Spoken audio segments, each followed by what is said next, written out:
وما أرسلنا من قبلك إلا رجالا نوحي إليهم فاسألوا أهل الذكر إن كنتم لا تعلمون. بسم الله الرحمن الرحيم.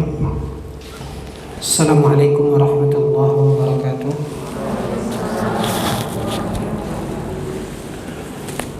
الحمد لله وكفى والصلاة والسلام على من اصطفى وعلى آله وصحبه ومن اهتدى. أشهد أن لا إله إلا الله وحده لا شريك له وأشهد أن محمدا عبده ورسوله لا نبي بعده. Puji syukur kita menajatkan kehadirat Allah Azza wa Jalla. Salawat beserta salam pada junjungan kita Nabi Muhammad sallallahu alaihi wasallam.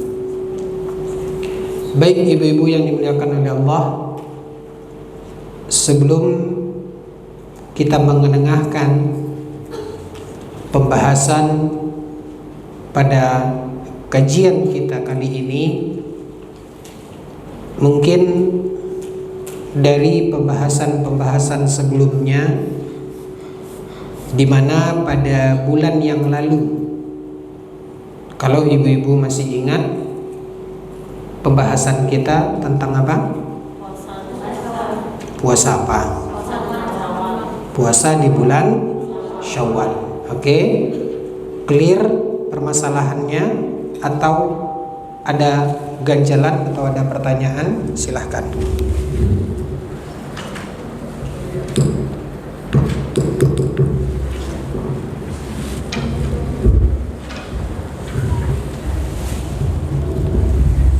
Pilihan ada konsekuensi. Artinya kalau tidak ada pertanyaan, pembahasan clear. Kalau pembahasan clear, itu artinya siap diuji. Yang tidak dapat, mohon berdiri sampai kajian selesai.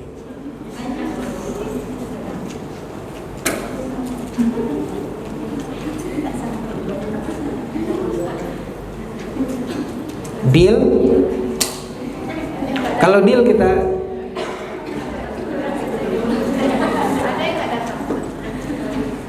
yang tidak datang, tanya ke kawan yang datang, apa pengajian kemarin gitu. Oke? Kalau clear, kita ajukan pertanyaan. Yang tidak bisa menjawab atau salah menjawab, berdiri sampai kajian usai. Dan yang bisa menjawab, tim alhamdulillah bawa hadiah. Siap ditanya?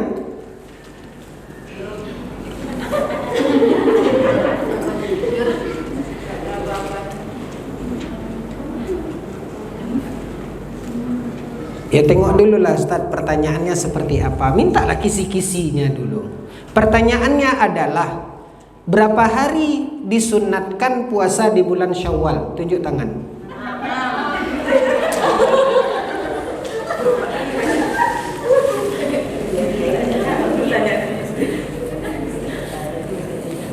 Ya, pasti jawabannya berapa?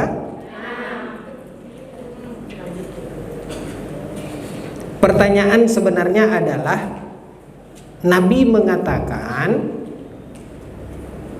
barang siapa yang puasa Ramadan kemudian dia mengikuti puasa Ramadannya itu dengan puasa 6 hari di bulan Syawal, faka'annama shamat dahra.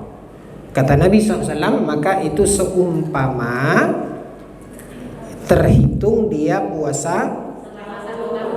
Maksudnya apa? Itu pertanyaannya. Puasa 1 tahun penuh. Yang bisa silahkan jawab.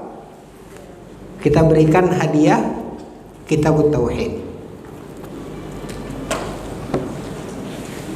Tambah buku kecil. Apa maksudnya seumpama dia puasa 1 tahun penuh? 30 Deal? Bisa jawab dan tidak bisa jawab. Anaknya boleh duduk, ibunya enggak. Silahkan. Selama bulan puasa 30 hari dikali dengan 10. Kenapa dikali 10? Dari mana angka 10 itu? Ayo. Dari mana angka 10 itu dari mana?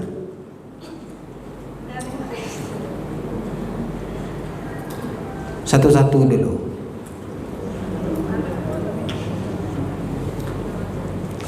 Satu, kata Nabi, satu kebaikan dapat pahala 10 kali. Jangan tambah-tambah. Satu kebaikan dapat pahala 10 kali lipat. Oke, di situ dasarnya. Di situ dasarnya. Sebulan Ramadan, rata-rata sebulan Ramadan berapa hari? 30 hari.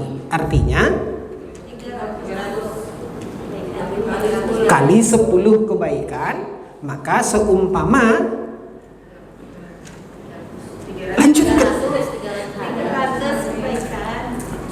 300 hari kan gitu, seumpama begitu. Terus setelah 36 hari, terus kali 10, terus 39 hari, dan 360 hari itu mendekati hitungan hari. Itu saya yang jawab, tapi intinya faham, insyaallah berhak untuk dapatkan hadiah.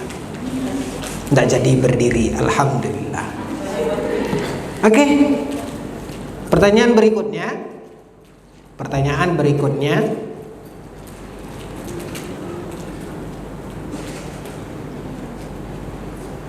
Jika seseorang berhalangan ketika pelaksanaan puasa Ramadan, maka Allah mengatakan dalam Al-Quran, fa'iddatum min ayyamin ukhar, maka hendaklah dia mengqadha, mengganti di hari yang lain. Artinya ketika dia halangan di Ramadan, dia tidak puasa, maka di luar Ramadan dia mengqadha, mengganti sebanyak hari yang dia tidak puasa. Begitu juga kalau dia sakit. Oke. Bagaimana dengan seorang wanita yang hamil? Di bulan Ramadan dia hamil, dia tidak kuat puasa, sehingga dia tidak puasa. Apa yang dia lakukan setelah Ramadan? Yang bisa menjawab tunjuk tangan.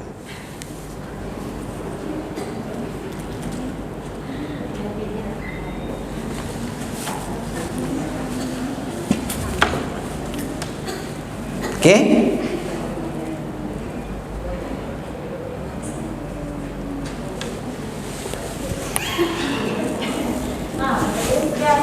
Gimana?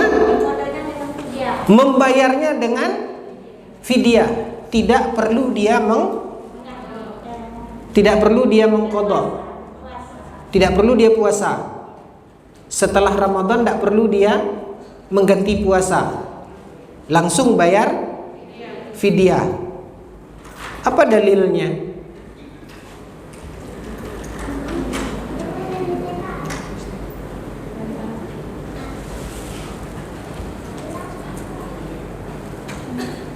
Oke, dalam Al-Quran Allah mengatakan, faman kana minkum maridhan aw ala safarin, barang siapa yang sakit, kata Allah, terus atau safar, maka dia fa'iddatum min ayyamin ukhar, maka dia mengganti di hari yang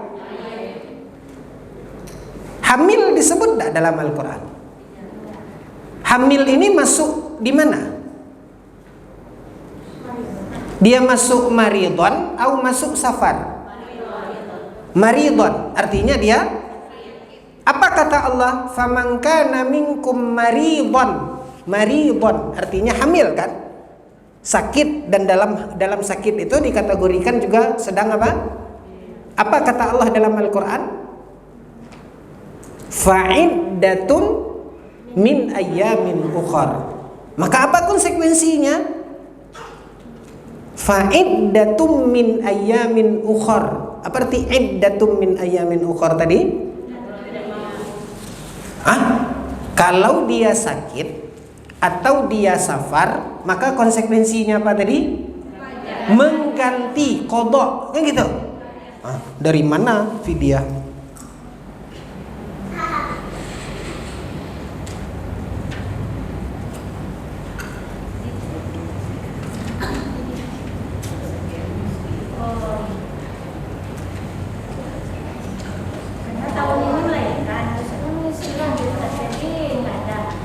Jelaskan. Jangan langsung kita mengatakan, oh kalau hamil, konsekuensi apapun alasannya, ketika tidak puasa, konsekuensinya hanya satu, wajib ganti. Terus, oke, siapa yang jawab? Tunjuk tangan. Tunjuk, oke. Apabila dia tidak sanggup atau susah menjalankan puasa, maka dia boleh. Tidak sanggup atau susah menjalankan puasa, puasa yang mana nih? Berat menjalankan puasa yang. Iya, tidak sanggup, susah, berat, tuh ciat tuh. Puasa Ramadan. Puasa Ramadan, ya udah jelas dia tadi tidak puasa Ramadan. Kodonya tidak sanggup. Dia tidak sanggup, berat, susah, mengganti kodonya. Terus? Maka dia boleh membayar fidyah. Ya, kenapa? Karena Allah mengatakan konsekuensinya di situ apa? Konsekuensinya menurut Al-Quran qada. Ya, apa kata Allah? Fa'iddatun min ayyamin ukhar. Itu qada, mengganti. Wa 'alal ladzina yutiqunahu fafidyah. Kalau berat apa? Berat Ramadan kah atau berat qada? Berat qada sama dia, tidak sanggup dia untuk mengqada, baru beralih ke mana? Fidyah.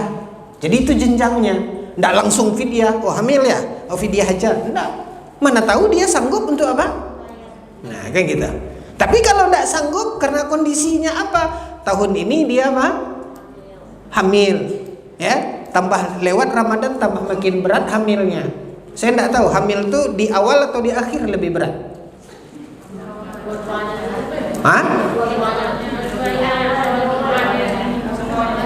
Semuanya. Beda-beda susah kan gitu. Ya. Fa'iddatun min ayamin ukhar. Konsekuensinya qada. Tapi ketika dia tidak sanggup qada atau berat atau susah dia untuk mengqada, datang Ramadan berikutnya menyusui. Sudah berapa utang puasanya? Yang kemarin aja belum tergantikan. Sebulan Ramadan dia tidak puasa, 30 hari. Ramadan tahun berikutnya yang ini belum diqada, Ramadan berikutnya menyusui, kan gitu. Tidak juga sanggup. Mau mengganti sudah berapa utang puasanya? 60 atau 59 hari. Rencana tahun depan lah mau mengganti, biarlah saya cicil 60 hari bisa lah itu. Hamil lagi.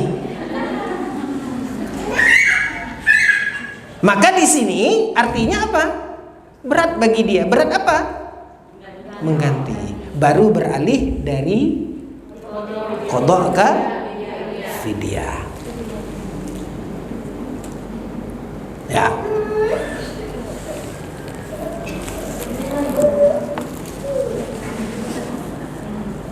Baik, lewat waktu pertanyaan kita selesai. Baik, kita masuk materi kita, yaitu terkait dengan momen yang sebentar lagi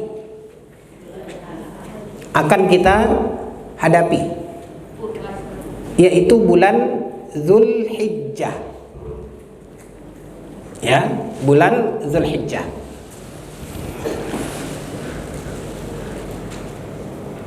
Yang ingin kita ketengahkan pertama yaitu hadis Nabi sallallahu alaihi wasallam yang diriwayatkan oleh Imam Al-Bukhari rahimahullahu taala dengan sanadnya sampai kepada Abdullah ibnu Abbas radhiyallahu anhuma, bahwasanya Rasulullah sallallahu alaihi wasallam bersabda, apa kata Nabi? Mal amalu fi ayyamin afdala minha fi hadhihi. Kata Nabi sallallahu alaihi wasallam, tidak ada amal apapun, yaitu amal saleh, kata Nabi, mal amalu fi ayyamin, tidak ada amal saleh afdala minha, yang lebih utama jika dilakukan di hari-hari ini. Maksud hari-hari itu adalah 10 pertama bulan Zulhijjah yang sebentar lagi kita akan memasuki.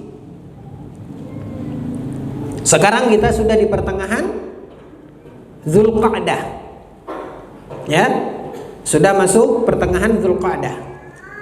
Sebentar lagi itu akan masuk awal Zulhijjah.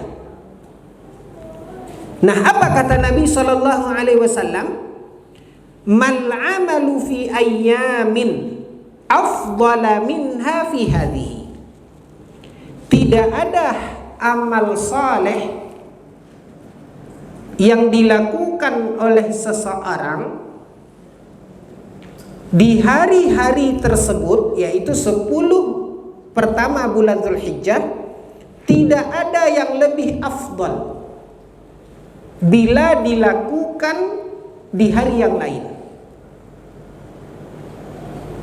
Seseorang bertanya kepada Nabi sallallahu alaihi wasallam, qalu walal jihadu ya Rasulullah, apakah amal yang dilakukan di hari itu, yaitu 10 pertama bulan Zulhijjah ini, apakah dia lebih afdal, bahkan mengalahkan al-jihad? Dia mengalahkan apa? Al-jihad. Apa itu al-jihad? Berperang, berjuang di jalan Allah. Apakah dia juga mengalahkan jihad? Kita tahu bagaimana keutamaan daripada jihad.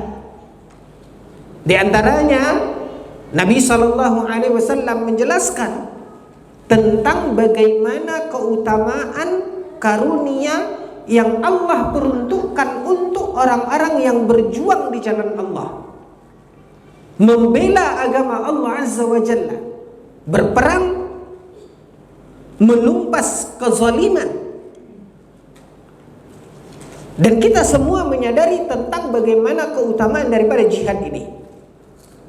Ketika Nabi sallallahu alaihi wasallam mengatakan, tidak ada amal saleh apapun yang dilakukan oleh seseorang di 10 pertama bulan Zulhijjah ini, apapun amal saleh, maka nilainya lebih tinggi, kata Nabi sallallahu alaihi wasallam, dibandingkan amal saleh dan kebaikan yang dilakukan di luar hari itu. Termasuk saking tingginya nilainya, dia juga mengalahkan apa yang ditanyakan oleh seorang sahabat, walal jihadu ya Rasulullah, apakah dia juga mengalahkan nilai pahala daripada jihad? Nabi sallallahu alaihi wasallam menjawab, apa kata Nabi? Walal jihad. Kata Nabi sallallahu alaihi wasallam, begitu juga dia mengalahkan mendapatkan nilai dari pahala jihad. Illa rajulun kharaja bi khatirin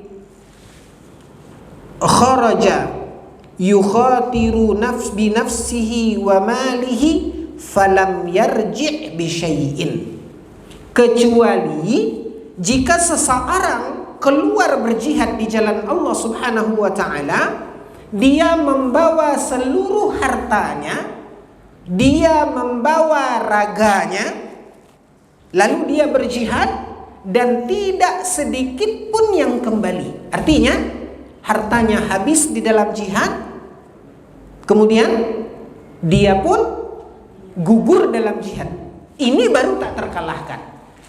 Tapi kalau dia berjihad, ya, dia membawa hartanya. Ketika dia berjihad di zaman Nabi SAW, orang-orang berjihad, dia kumpulkan hartanya, dia beli kuda, dia beli pedang, dia beli panah, lalu dia berperang. Ketika kudanya atau dia setelah berperang itu dia kembali, dia bawa kudanya ini berperang, dia kembali, artinya ini pulang, ya. Nah ini masih kalah. Kecuali kalau dia bawa seluruh hartanya, dia berjihad dan tidak kembali, hartanya tidak kembali, dia pun gugur di dalam jihad. Ini baru tak terkalahkan. Nah ini dia yang disebutkan oleh Nabi SAW tentang keutamaan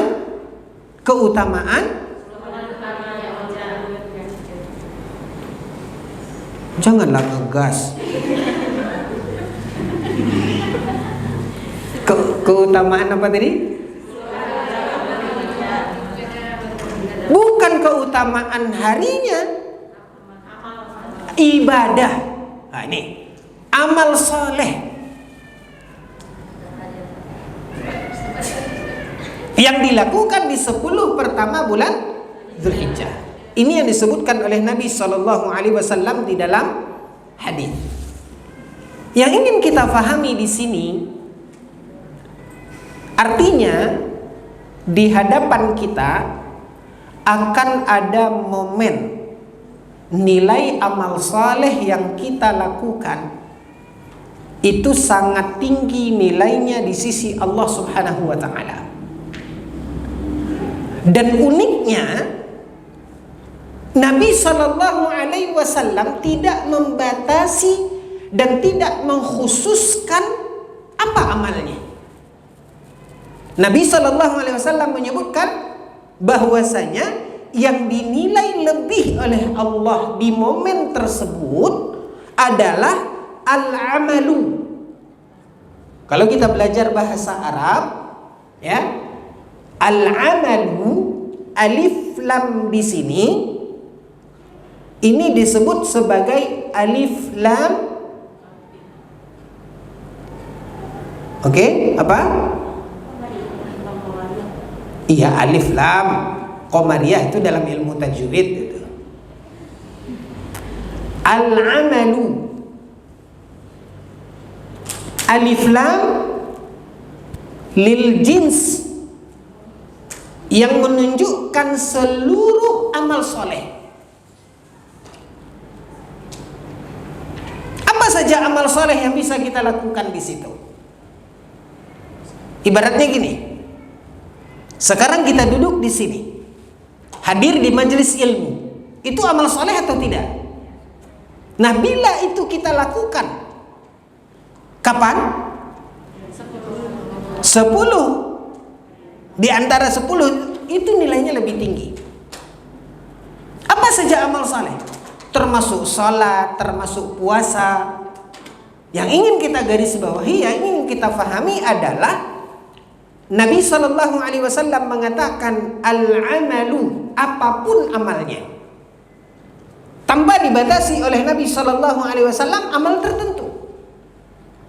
Sehingga dari hadis ini Nabi SAW menjelaskan tentang keutamaan amal saleh yang dilakukan di 10 pertama bulan Zulhijjah tersebut tanpa Nabi mengkhususkan amal tertentu. Banyak orang memahami di mana mereka melakukan apa yang biasa dilakukan oleh orang dari awal Zulhijjah. Sebagian orang melakukan apa? Puasa. Puasa kan? Ibu-ibu biasanya puasa kan? Nah, ini masuk apa tidak? Kenapa? Karena puasa adalah. Namun jangan fahami itu hanya sebatas apa? Ini yang harus lebih luas kita memahaminya. Apapun amal saleh. Kenapa? Karena Nabi SAW tidak membatasi. Sehingga kemudian orang memahami seperti yang ibu-ibu fahami selama ini, sehingga ibu berpuasa, oh besok Zulhijjah lah, saya puasalah. Ibu puasa, puasa apa? Puasa sunat. Bukankah puasa sunat di situ amal saleh? Iya, ibu mendapatkannya pahala seperti yang disebutkan oleh Nabi SAW di dalam hadis. Iya, kenapa? Karena puasa adalah amal saleh. Yang ibu lakukan sudah benar. Karena puasa adalah amal saleh. Namun jangan difahami bahwasanya itu hanya terkait ibadah apa? Puasa. Apapun. Apa amal saleh? Rutinitas amal yang biasa kita lakukan, lakukan dan nilainya lebih. Tanpa kita mengkhususkan amal tertentu. Bolehkah kita memperbanyak sholat sunnah? Boleh. Bolehkah kita memperbanyak baca Al-Quran? Boleh.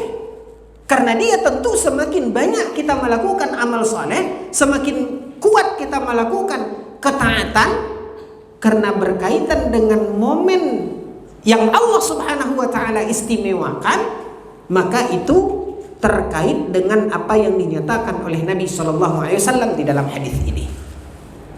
Namun yang ingin kita fahamkan, yang ingin kita garis bawahi pada poin ini adalah tidak ada pengkhususan terkait satu amalan tertentu.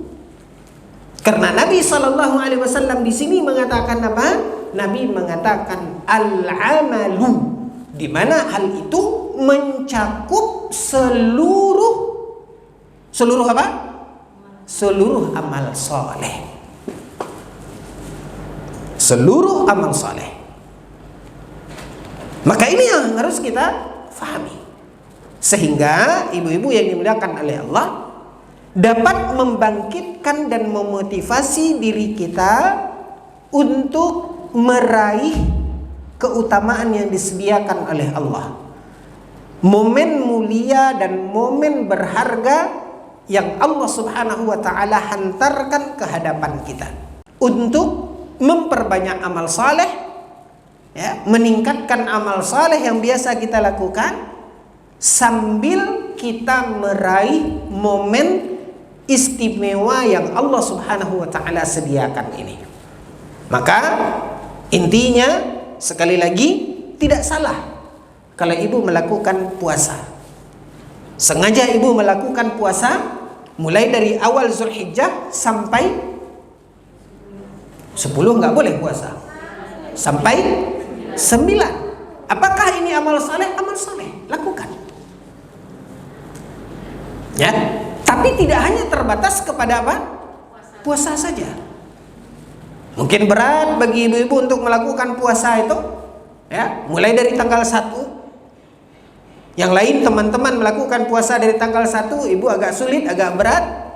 Minimal di sana ada puasa yang lebih tinggi lagi keutamaannya, lebih tinggi lagi nilainya, yaitu puasa pada tanggal 9 Zulhijjah yang dinamakan dengan puasa Arafah. Nah, ibu-ibu yang dimuliakan oleh Allah, di mana puasa Arafah, di dalam hadis yang lain Nabi SAW mengatakan bahwasanya puasa Arafah itu keutamaannya apa? Keutamaannya dihapuskan kesalahan dan dosanya setahun yang lalu. Minimal kita lakukan di puasa Arafah. Kalau kita sanggup, kita lebihkan. Kalau tidak sanggup dari tanggal 1 puasa misalnya, tanggal berapa? Yang penting apapun amal soleh. Fattaqullaha mastata'tum. Bertakwalah kepada Allah Azza wa Jalla semampu kita, sekuat kita. Sehingga ibu-ibu yang dimuliakan oleh Allah, yang harus kita betul-betul fahami dari hadis ini, ya, boleh kita melakukan puasa, tapi itu tidak khusus hanya terkait dengan ibadah puasa. Tingkatkan amal soleh yang lain, tingkatkan kebajikan-kebajikan kita yang lain, membantu orang lain, ya, menolong apa yang bisa kita tolong, bersedekah, membaca Al-Quran, tingkatkan lagi zikirnya. Betul-betul kita perhatikan, jangan luput dari kita momen istimewa yang Allah Subhanahu wa Ta'ala sediakan. Ya, ini terkait dengan awal bulan Zulhijjah. Yang kedua, masih terkait dengan 10 pertama bulan Zulhijjah. Hadis diriwayatkan oleh Imam Muslim dari Ummu Salamah radhiyallahu anha.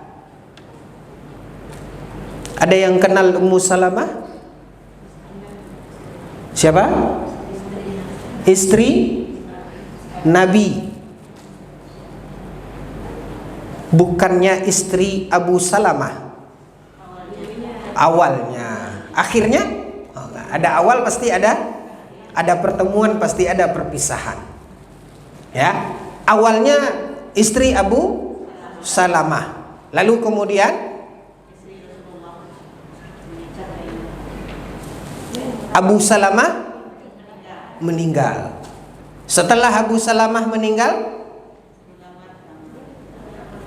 dia tunggu dulu masa iddahnya, jangan buru-buru. Baik.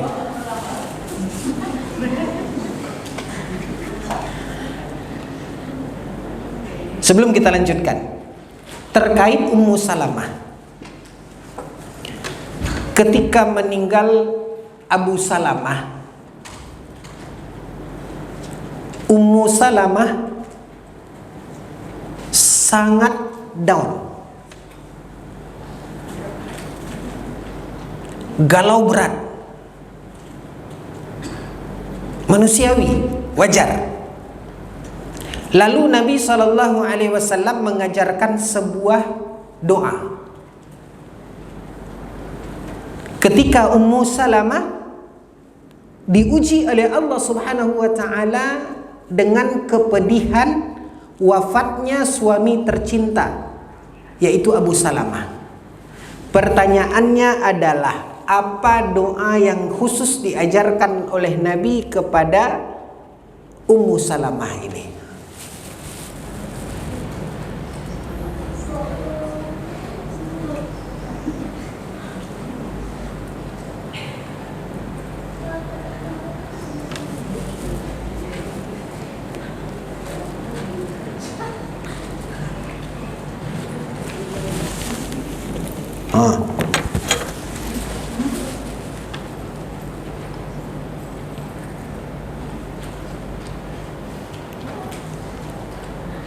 Ada yang bisa jawab?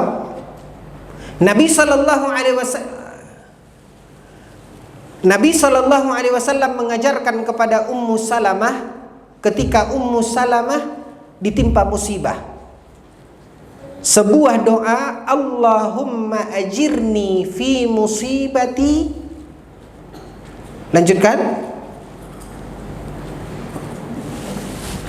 Atau ibu-ibu nunggu musibah dulu baru hafal doa ini? Saya doakan. Hafalkanlah. Kita kan tidak tahu namanya musibah bisa datang sekonyong-konyong.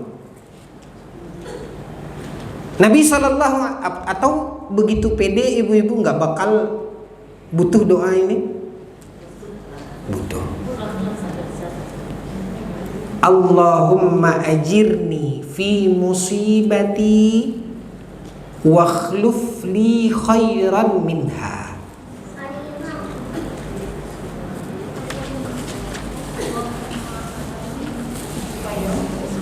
Allahumma ajirni fi musibati wakhluf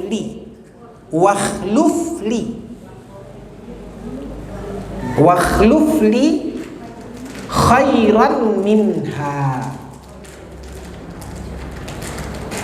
Wakhluf li khairan minha. Apa artinya? Allahumma, ya Allah, ajirni, berikanlah pahala. Ajirni, ni bagiku, ya.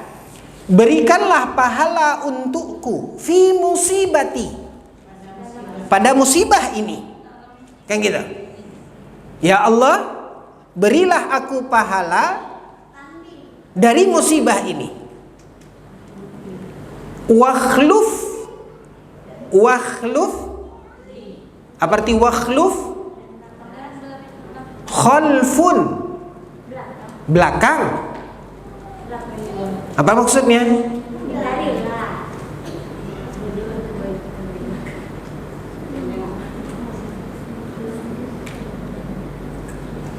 Gantikan.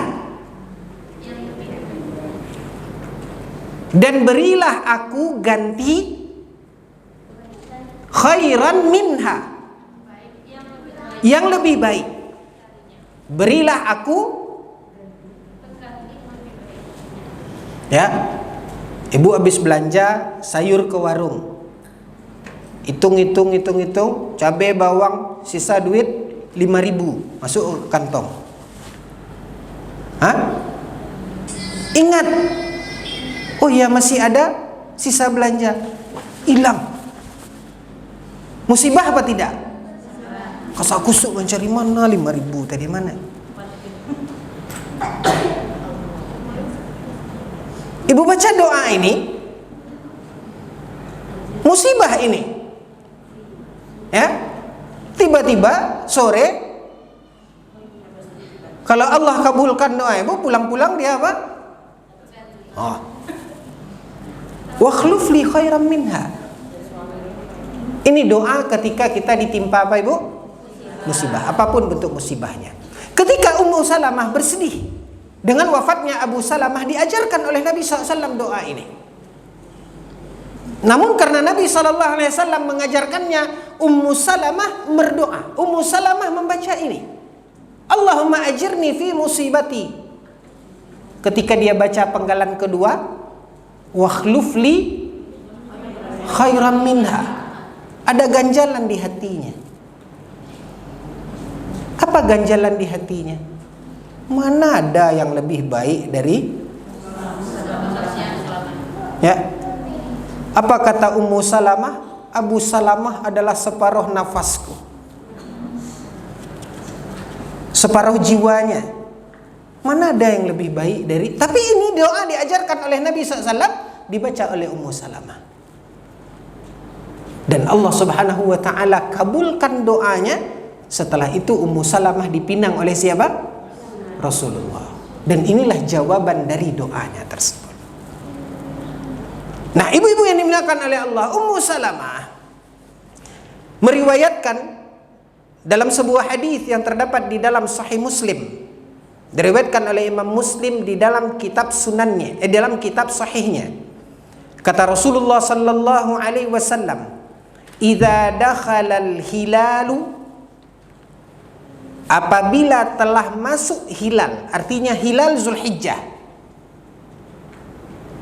Hilal Zulhijjah, apa arti hilal? Bulan. Artinya masuk bulan tanggal 1 Zulhijjah. Apa kata Nabi sallallahu alaihi wasallam? Idza dakhalal hilalu wa idza arada ahadukum ay yudhi.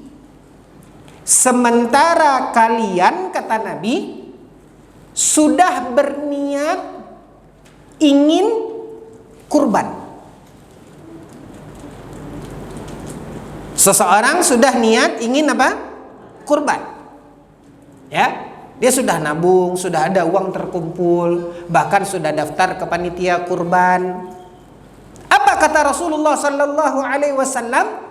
Fala ya'khudh min sya'rihi wala min dhafrihi hatta yuzbaha hud'iyatuhu. Kata Nabi sallallahu alaihi wasallam, orang yang ingin berkurban, artinya dia rencana ingin berkurban, mulai masuk bulan Zulhijjah, maka hendaklah orang yang berkurban itu tidak memotong rambut dan tidak memotong kuku. Sampai kapan? Hatta tuzbaha udhiyatuhu, hingga disembelih hewan kurbannya.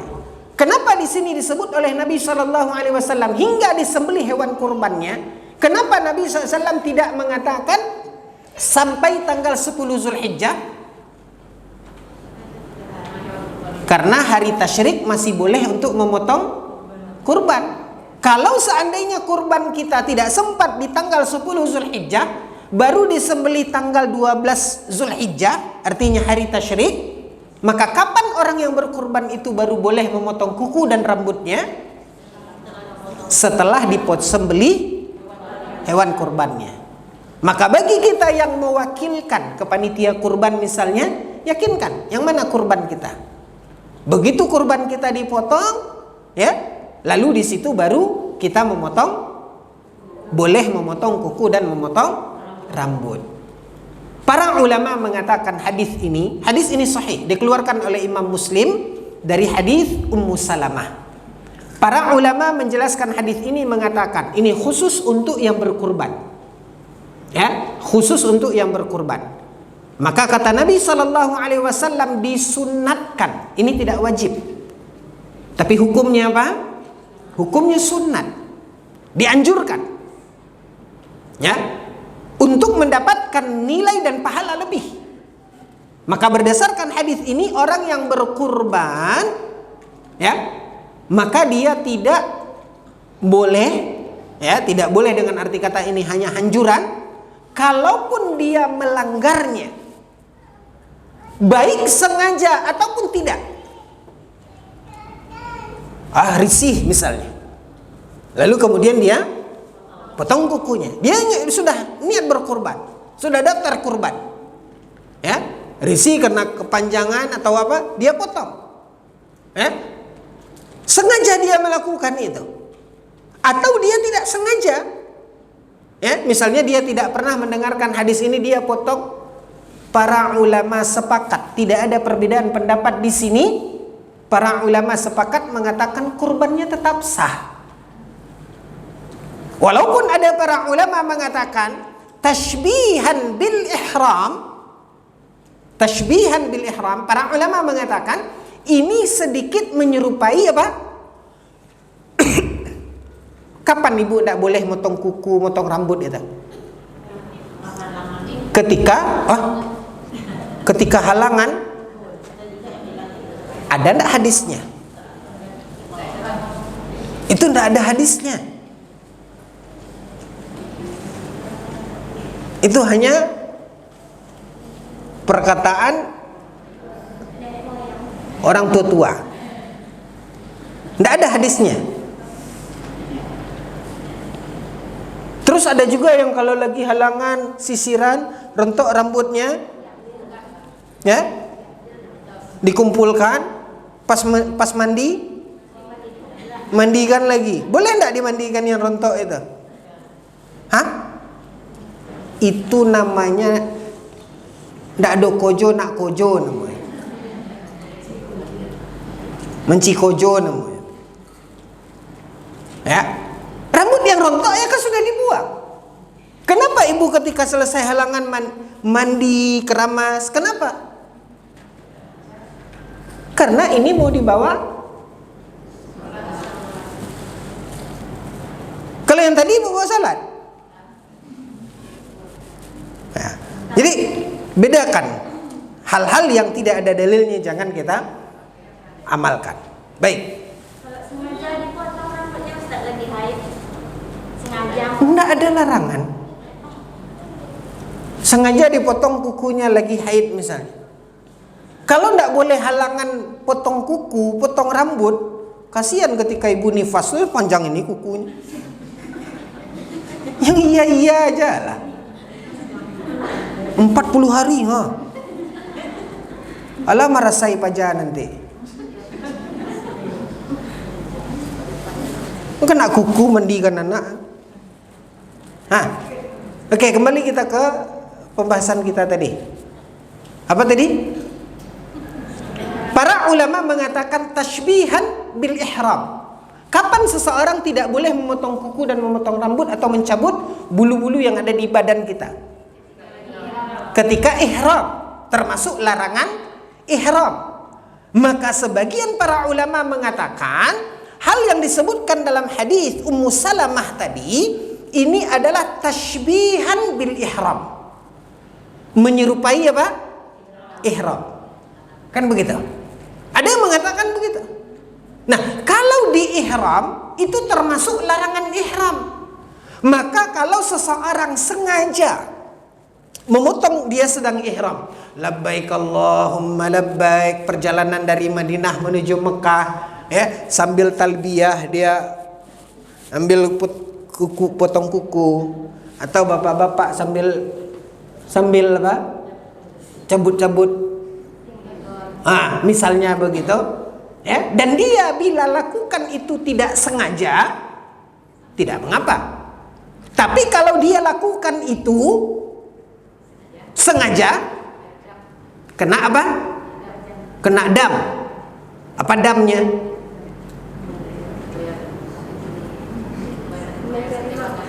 Menyembelih 1 ekor kambing sebagai denda. Nah, kalau yang dikurban, kendati pun para ulama ada yang mengatakan tashbihan bil ihram, menyerupai ihram, tapi di ihram itu ada dam. Kalau di kurban tadi tidak ada dam. Kalaupun dia langgar, kurbannya tetap apa? Sah dan tidak ada dam. Dam itu apa? Dam itu artinya darah, denda.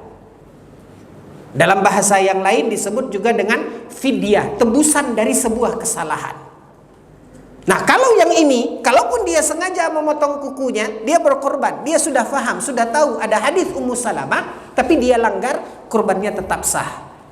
Namun bila dia menjaga itu, tentu dia mendapatkan pahala lebih. Dan ketika itu kita lakukan, oh iya, berarti ini hadis sunnah Nabi SAW. Saya tidak potong, biarlah saya tahan dulu.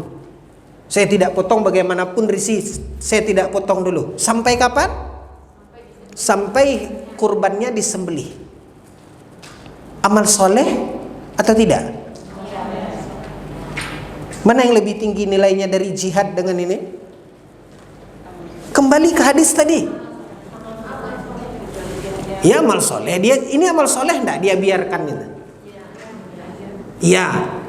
Nah, mana lebih tinggi nilainya? Dia membiarkan enggak motong kukunya dengan jihad. Itulah dia keutamaan 10 hari pertama bulan Zulhijjah. Apapun amal soleh. Jadi tidak hanya terbatas puasa.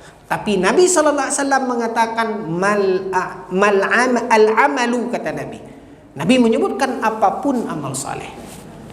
Nah, salah satu amal saleh yang diajarkan oleh Nabi berdasarkan hadis Ummu Salamah adalah hadis bagi orang yang berkurban untuk tidak memotong kuku dan memotong rambut. Sebagian para ulama mengatakan tashbihan bil ihram, namun berbeda. Walaupun sebagian para ulama mengatakan menyerupai ihram, tapi berbeda. Di ihram ada sanksi, ada fidyah, ada dam, tapi kalau di sini tidak ada. Ketika dia melanggar kesalahan itu minta ampun kepada Allah, wala fidyatalah. Artinya dia tidak ada sanksinya, tidak ada dendanya. Sepakat para ulama dalam hal itu dan tidak ada perbedaan pendapat ulama di dalam masalah ini. Untuk lebih lengkapnya, insya Allah Ta'ala dalam kajian kita nanti malam, insya Allah kita mengupas tuntas tentang hukum berkaitan dengan ibadah kurban ini. Dan salah satu titik pembahasannya adalah bagaimana hukumnya berkurban atas nama orang yang telah meninggal. Kalau ibu-ibu lihat panitia kurban Masjid Mutmainnah kayak gitu. Ya, kelompok pertama 1 fulan. Kan di mana-mana kan sering kita temukan kita.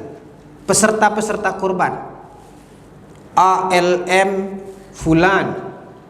ALMH, panjang kali titelnya. Faham kan maksudnya? Nah, ini bagaimana hukumnya? Menurut sunnah Nabi Sallallahu Alaihi Wasallam. Tunggu jawabannya di kajian kita ba'da maghrib. Udah, bagi ibu-ibu cukup 2 hadis itu tadi aja. Oke, ada pertanyaan? Silahkan. Hadis tadi Ustaz kurang jelas. Bila ada pada hilal tadi. Ya. Hilalnya. Idza dakhala al-hilal wa arada ahadukum ay yudhi an yudhi, nun mati ketemu ya, ay yudhi,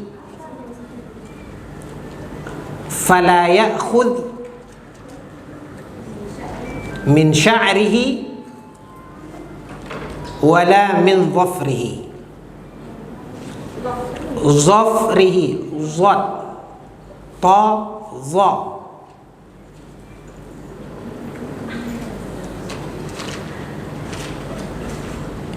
Oke. Udah itunya aja. Udah jelas? Allah tuh.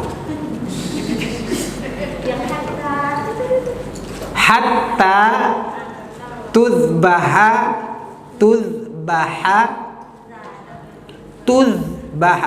za.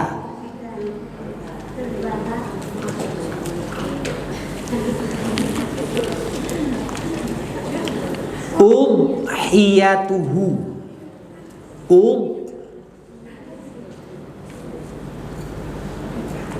Pakai dot. Adha, udhiyatuhu, hingga disembelih hewan kurbannya. Oke. 2 hadis ini ada pertanyaan sebelum kita tutup?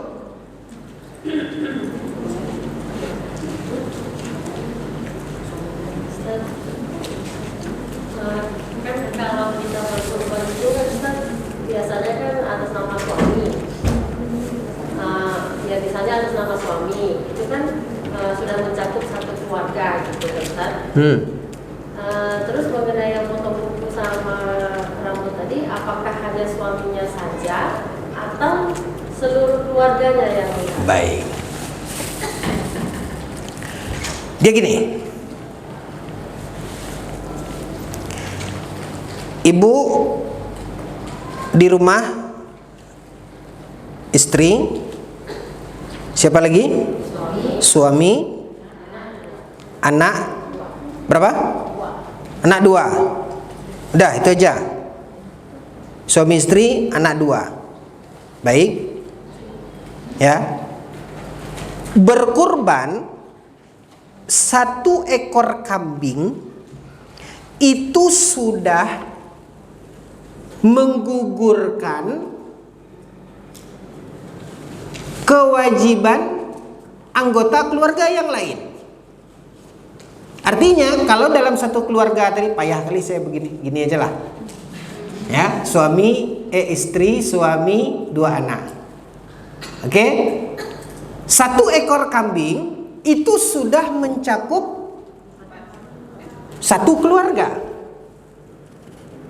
1 keluarga, bukan 4. Ini kan contohnya kita tadi yang anak. Kalau anak 16 mencakup semua. Berarti berapa yang dia cakup? 18. Anak saja 16. Atau anak 13, istri 4, suami 1. Mencakup tidak semua? Cakup. Oke. Ini dalam hal yang tadi dikatakan minimal satu keluarga minimal 1 ekor kambing. Oke. Tapi sekarang kalau ibu punya rezeki lebih, suami berkorban, istri juga berkorban, anak ada 4 orang, ya, atau 5 orang lah anak 5 orang, dan rezeki apa? Lebih. Ibu berkorban dengan 7 ekor kambing atau 1 ekor sapi, boleh apa tidak? Siapa yang berkorban di sini? Siapa yang berkorban di sini? Kalau ibu 5 orang anak, suami istri, atau ibu tadilah suami istri 2 anak, ibu berkorban 4 ekor kambing. Ya, berarti siapa yang berkorban di sini? Masing-masing. Berarti muanya nih ya. Dia tidak potong rambut, tidak potong kuku. Oke? Nanti ada endingnya nih, Bu. Nanti ada endingnya. Ya. Iya kalau ada kelebihan, ada rezeki, sehingga ibu bisa berkorban 4 ekor kambing, maka keempat-empatnya tidak memotong rambut, tidak memotong kuku. Kenapa? Karena 4-empatnya berkorban. Tapi kalau rezeki ibu punya rezeki lebih, tapi ya udahlah, kita 1 ekor kambing aja lah. Boleh apa tidak? Dia 4 orang nih. Boleh, kan gitu. Nah, siapa yang berkorban di sini? Suami, kan gitu. Berarti yang berlaku di sini hadis Ummu Salamah hanya khusus untuk siapa? Suami. Istrinya boleh potong kuku, anaknya boleh potong kuku. Kenapa? Karena yang berkorban di situ siapa? Suami, bukan muanya. Gitu tadi. Nah, Ibu, makanya saya katakan tadi ada endingnya. Apa endingnya? Ya,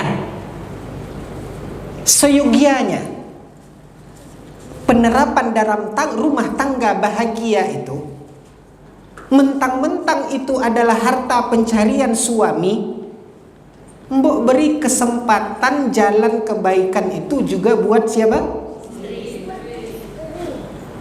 Jangan tiap tahun melulu fulan.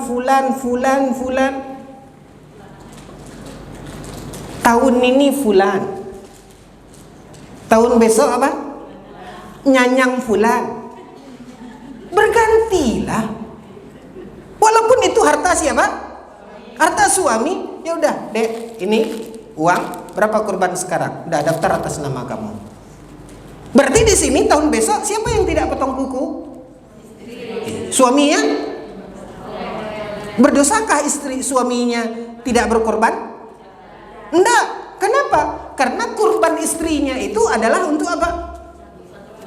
Ini saya tidak ngajarin ibu komplain ke suami ya. Ini masukan. Ya. Ibu boleh bersuara. Bang, bukan saya tidak menghargai, tapi kan pengen juga lah bang. Kan gitu. Pengen apa enggak? Sampaikan. Nah, ketika tahun besok ada rezeki lagi berkorban, di atas namakan siapa? Anak pertamanya, si kakak misalnya. Berdosakah bapaknya ibunya ketika itu tidak berkorban? Itu kan uang dari bapaknya, tapi yang berkorban di situ siapa? Anaknya. Ini juga untuk mendidik anak. Sehingga apa? Ketika berkorban 2 tahun yang lalu suaminya, tahun kemarin, tahun ini anaknya. Apa pendidikan buat anak? Nah, ini hadis Ummu Salamah. Berarti ini masuk 1 Zulhijjah, kamu jangan potong. Oh, begitu sunnahnya. Gitu. Sehingga apa? Sehingga di situ kita bisa berbagi kebaikan, amal saleh. Sampaikan itu, diskusikan itu dengan suami. Ya, bukan berarti ketika itu adalah uang suami kemudian di atas namakan istri. Ya, bukan berarti dia tidak dapat pahala. Dia dapat pahala.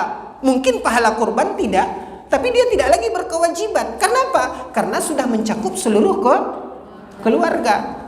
Tapi apakah dia dapat pahala? Dapat. Pahala apa? Pahala di mana dia memberikan apa? Apa yang dia berikan ke istrinya? Uang. Nih uang, pergi kamu daftar kurban, daftar atas nama kamu. Dia dapat pahala kurban? Enggak, karena dia tidak berkurban. Tapi apakah dia berdosa ketika dia tidak berkurban? Enggak, karena sudah tercakup oleh kurban istri, kan gitu. Nah, apakah dia dapat pahala? Dapat. Dia sudah memberikan jalan untuk istrinya. Yang dapat pahala kurban siapa? Pernah ada satu pertanyaan seorang ikhwan. Semoga Allah Subhanahu wa taala jaga dan lindungi beliau. Di awal-awal dia mulai masa bujangannya, dia mencari nafkah. Dia kumpulkan karena ingin dia berkurban. Dia ingin berkurban. Lalu ketika itu dia langsung nanya di kajian. Dia ketika itu masih bujangan, masih usia 20 tahun, begitulah dia bekerja. Dia kumpulkan karena ingin berkurban. Begitu dia ingin daftar untuk berkurban ke panitia kurban, dia berpikir, dia umur 20 tahun, paling 21, 22, begitulah bujangan. Sementara bapaknya hampir 50 tahun. Dia pikir, dia senang, bahagia, mau daftar kurban, ya Allah. Ya, dia ingin berkurban. Ada rasa bahagia, dia bisa akan melakukan amal kebajikan. Lalu ketika dia ingin mendaftar itu, dia pikir, dengan kondisi orang tuanya yang hampir usia 50 tahun, setahu dia, sejak dia tahu, belum pernah rasanya orang tuanya ini mampu untuk apa? Berkurban. Ya, dia bukan tergolong keluarga fakir, enggak. Tapi kelebihan untuk berkorban itu belum ada, belum cukup ayahnya. Setelah dia baru mau merasakan bahagia ingin mendaftar kurban itu, dia pun terfikir, ya Allah, kalau saya berikan uang ini ke ayah saya, pasti dia juga akan ada rasa bahagia. Ya Allah, saya berkurban sekali seumur hidup loh, kan gitu. Lalu dia berikan itu ke orang tuanya. Dia berikan itu ke orang tuanya. Ya, ini saya ada nabung ya, ini uang. Tadi saya mau berkorban, dia cerita gitu. Tapi ya, ini ayah aja lah berkorban. Dia berikan uang itu ke ayahnya. Lalu ayahnya ya, sebagai seorang ayah nolak. Ya kamu lah, kan kamu ini tabungan kamu berkorban. Enggak, nih ya, saya berikan ke ayah. Daftarlah ayahnya kurban. Setelah itu dia bertanya, di kajian dia bertanya ke saya, Ustaz, dapat enggak pahala kurban saya? Saya tanya, yang berkurban di situ siapa? Artinya dia berikan tabungannya itu ke ayahnya, otomatis dia tidak mampu untuk apa? Berkurban. Tidak ada lagi, karena ini dia menabung. Dia tidak ada lagi. Otomatis ayahnya berkurban, dia tidak bisa berkurban. Berdosakah dia? Berdosakah dia? Enggak, karena dia enggak mampu, kan gitu. Lalu dia berikan ke ayahnya. Oh, senang ayahnya berkorban, bahagia ayahnya. Di situ dia nanya, "Ustaz, dapat enggak saya pahala kurban?"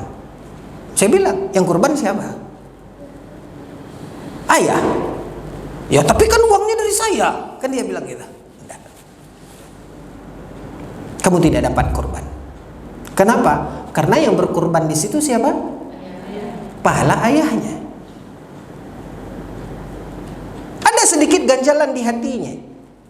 Entah itu sedikit penyesalan, ngapa ya saya berikan ke ayah? Akhirnya saya zong, kan gitu kesannya. Paham? Kesannya dia berikan itu ke ayahnya, dia zong pahala. Tapi disinilah prinsip beragama kita. Saya katakan kepadanya, kamu tidak dapat pahala kurban. Karena yang berkurban, kamu uangnya sudah diberi ke ayah, dan ayah yang berkurban, dia dapat pahala kurban. Tapi tetap berbaik sangka, husnudzon kepada Allah Azza wa Jalla. Kendati pun kamu tidak dapat pahala kurban, bisa jadi Allah memberikan pahala yang jauh lebih besar kepadamu karena engkau berbakti kepada ayahmu. Berbaik sangka kita kepada Allah Azza wa Jalla. Allah Maha Kaya, Allah Maha Memberi. Yang ini juga harus difahami, komunikasikan, diskusikan dengan suami. Ketika suami memberikan itu menyenangkan hati istrinya, itu amal saleh. Dia berikan ke istrinya, "Nih uang, pergilah kamu daftar kurban. Saya daftarkan kurban atas nama kamu. Ini uangnya." Apakah siapa yang dapat pahala kurban? Istri. Tapi apakah suami zong? Banyak jalan bagi Allah Subhanahu wa taala yang Maha Kaya untuk memberikan kebaikan demi kebaikan untuk kita sesuai dengan jalurnya. Wallahu taala alam. Tapi kalau kita mampu, kita berkurban masing-masing, ya sudah, berarti yang berlaku di situ bagi yang berkurban. Oke, itu jawabannya. Ada lagi?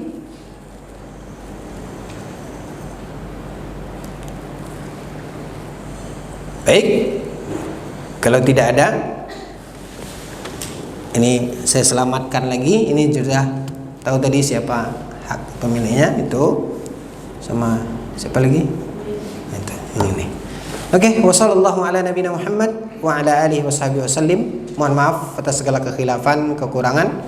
Kita akhiri dengan doa kafaratul majlis. Subhanakallahumma bihamdika asyhadu an la ilaha illa anta astaghfiruka wa atubu ilaik. Wassalamualaikum warahmatullahi wabarakatuh.